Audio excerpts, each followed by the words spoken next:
Hello, my beautiful Aquarius, and welcome to your reading for this month of July.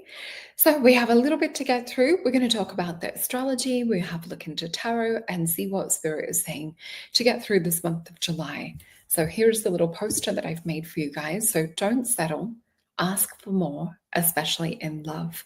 And that leads me to talk about the potion for this month, which is Heal a Broken Heart, which is not necessarily just for when we go through heartbreak. It's also for when we need to really give ourselves that deep nourishing and nurturing. And you can see here the little affirmation I've written is, I am grateful for my strong heart and resilient spirit.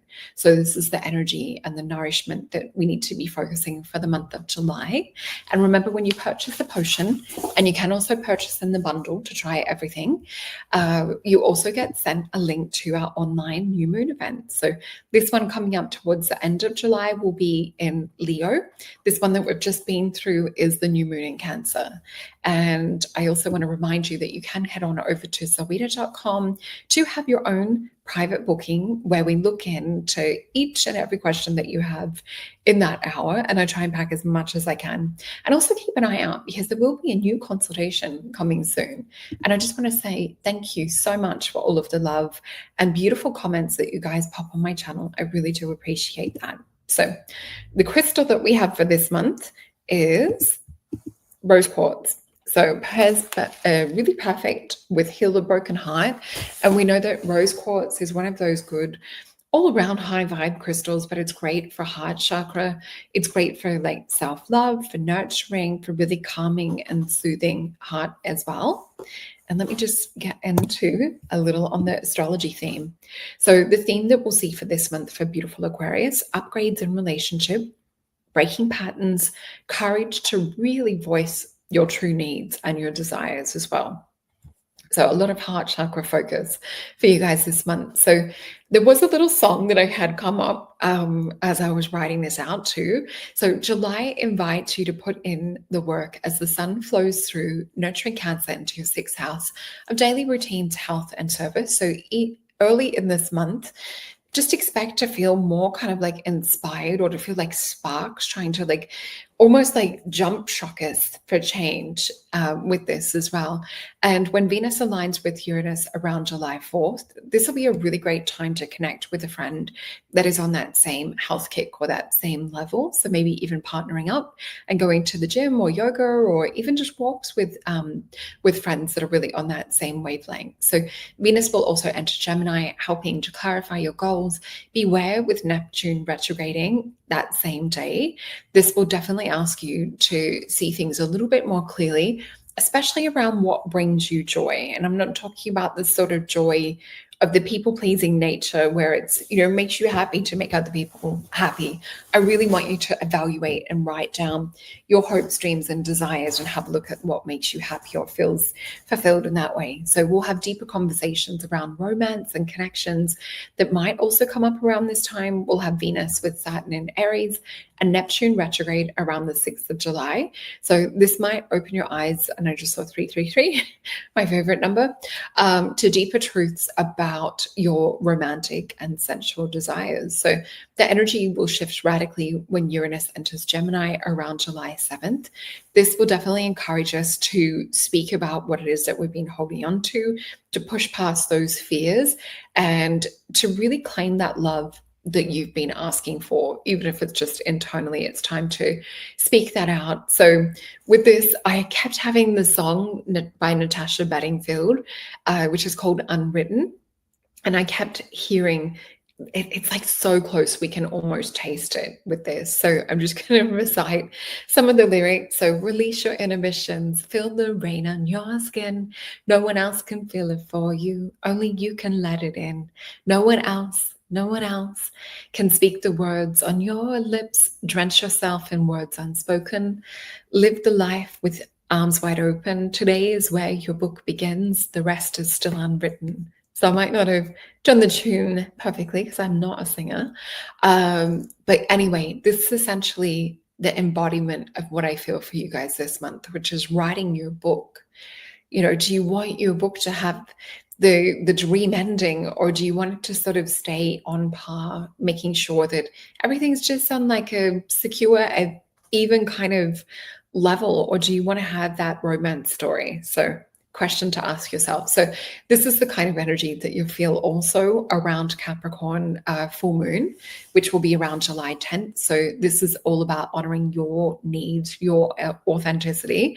And it's also about freeing yourself up from other people's judgment. So as Saturn stations retrograde around July 13th, you'll feel lighter, more able to express your innermost feelings. This vulnerability also will still continue into Mercury retrograde, which is July 18th, inviting you to redefine your relationships and to be upfront about what you really, really want and what it is that you desire. So feel confident knowing that this is the month to speak up in partnerships around this. And even if you're in early days of dating, don't be afraid to lay it out on the table exactly what you want. So towards the end of July, we'll see Venus and Mars start to stir up a little bit of tension with the north nodes of fate and the south nodes of karma around July 20th to 21st.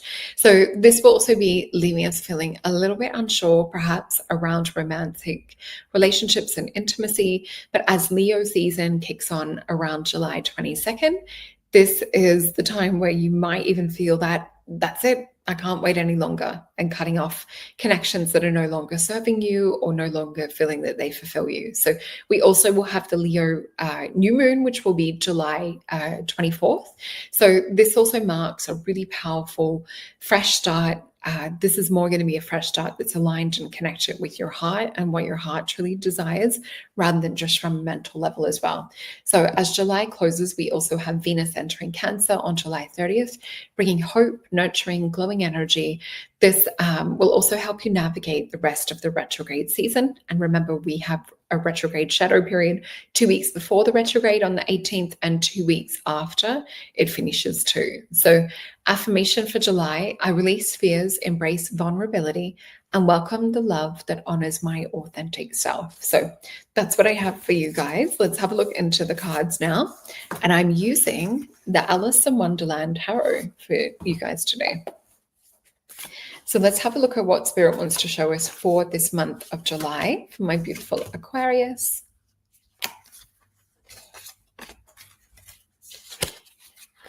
And we'll flip these straight over. So we have the Ace of Wands. This is really interesting. Oh my gosh, you also have the Ace of Swords. This is exactly the sort of energy that we're talking about with this. So the Ace of Wands being like that lightning bolt, that idea or that feeling that we were talking about in really having a look at what your heart wants. So it might not be like it now when you're listening to this, but this is almost like a light bulb kind of click moment that happens. So just really, if you are like filled with deeper thought or inspiration all of a sudden around, oh my gosh, what have I been doing? This would be why. So Ace of Wands. So definitely have a look at like also where there's sparks romantically and magnetically too. And we also have the Page of Hedgehogs, which is moving towards your own destiny.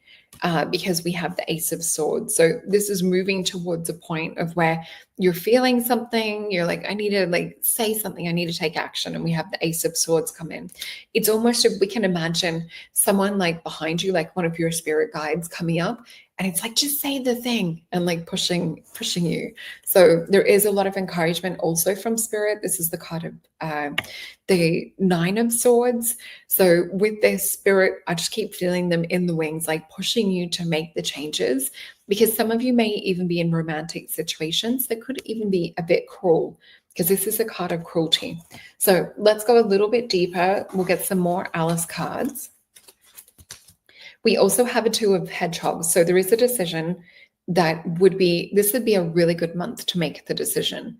So sometimes we keep saying, you know what, I'll like end things when, the next time that things happen. And then it's like you get like a marker sheet of like 10 more things after that. So this is kind of the energetic month that you are getting pushed to actually, we're down to the last wire. And it's how long do you want to stay in something that maybe perhaps is not aligned with you, or perhaps not fulfilling your needs and desires.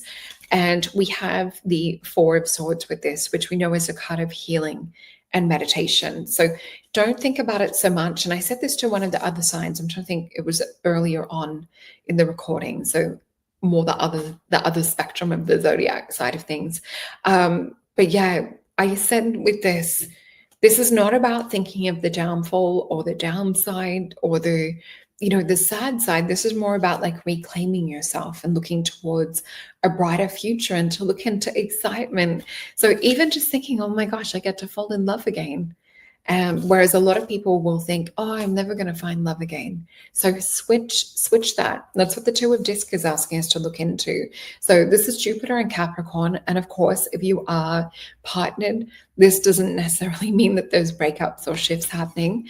And again, relationships might not apply to you. So take what resonates, leave what doesn't. But with this too, it's inviting you to make the changes or to speak up more about like how you could be loved or how you two could work together and show up in a partnership. I definitely would be meditating around this with the Four of Swords coming up. This is also an energy of truce. So a good month to have those conversations, to really bring things to a head. We also have the Six of Swords with this. So this is bringing things to a head or bringing things into our physical reality that we can't quite see, because the Six of Swords is a card of science. It's also sometimes a card of going in a new direction or a journey. So sometimes it's these invisible things that we feel and see that are making us want to do that. So I do feel these are things that need to be talked about. We also have the Emperor. So this could be your person. And what I also am sensing with this Emperor is a lot of you beautiful Aquariuses are quite empathic, and a lot of you might be pulling the weight or doing the work with the Emperor energy. It's someone that can come in who's like, you know what, I've got this. Put your feet up. I've got this. So let's get another card for this person. And we have the Seven of Teacups, which is more kind of hidden in the background too. So it could even be about asking your partner or person to do those extra things, or it could be that you're lucky enough to have one of those partners that does those extra things. But either way, the Emperor is also about looking at like the whole kingdom, the whole story. So let's get a card from the Mythos deck and how we are best to navigate through this month for my beautiful Aquarius.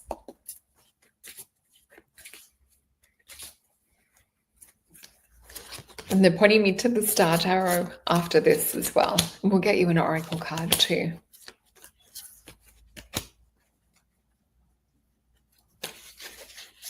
Okay, so a few cards. So we have the Judgment card with the Queen of Wands. So spiritually, or even from more of a subconscious point of view, a lot of what we're talking about you may have been weighing up for quite a while. But we have the Queen of Cups and the Star card. So the Queen of Cups, she tends to think about everyone else's feelings. She's very compassionate, very empathic. She doesn't always make or speak exactly what's on her heart, because she's wanting to make sure that other people are taken care of as well. We also see the Star card with this. The Star card being symbolic of hope, symbolic of, really drawing on a strength that's outside of just our world. So I do feel, ask your guides to help assist you with changes and things that are coming up for you this month. We also have a King of Wands and the card of Temperance. So for some of you that are realizing that perhaps some situations are outdated, or that you've kind of run your course with that, or it doesn't align with what it is that you really value, or even the lifestyle that you plan for yourself too, there could be something better coming in. So a King of Wands with the Temperance card. This is divine timing. Let's get the Star Tarot. This could be why Spirit's like, we need to pick some of the Star Tarot. So please tell me more around this King of Wands and Temperance. Oh my gosh. Wow. The Judgment card and the Four of Wands, the marriage card. So Spirit's doubling down. Get your soulmate list together. Really look at like what it is. If you were choosing to, plan the future with someone, you need to scrutinize this a little bit more. The Judgment card coming up twice is also about balance too. But with the Four of Wands, this is also the card of completion, as well as my spiritual marriage card. So with that King of Wands, the Temperance energy and Judgment and Wands, this could be that sometimes we stay in situations because of a comfort zone. So let's just ask for a little bit more advice from the Star card. We have an Eight of Swords. So a lot of you might be feeling stuck or even a little bit traumatized from some of the situations you've been through to do with romantic relationships. You might be really in your head, just wanting things to be calm. Eight of Swords, think about it being like a mind prison. And with the Eight of Swords, it's trying to think outside the current reality and past reality to create a future one. And we see here also a bit of betrayal energy. Three of Swords is a card of sorrow. It's Libra energy too. And not only is it about heart chakra, for me, my favorite deck, it actually goes through the throat chakra. So it's sometimes having conversations that are not always easy to have. So let's get you a Lemurian card. And this is from Beyond Lemuria, the Izzy Ivy deck. Okay. So we have the Violet Flame, which is all about transmutation.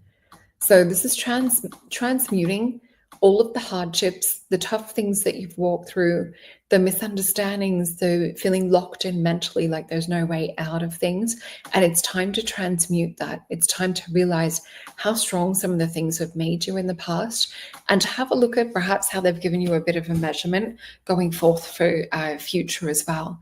So I hope you've enjoyed your reading. Please make sure to check out your Sun, Moon, Rising, and your Venus. And also, everything is in the description box below for readings and for potions.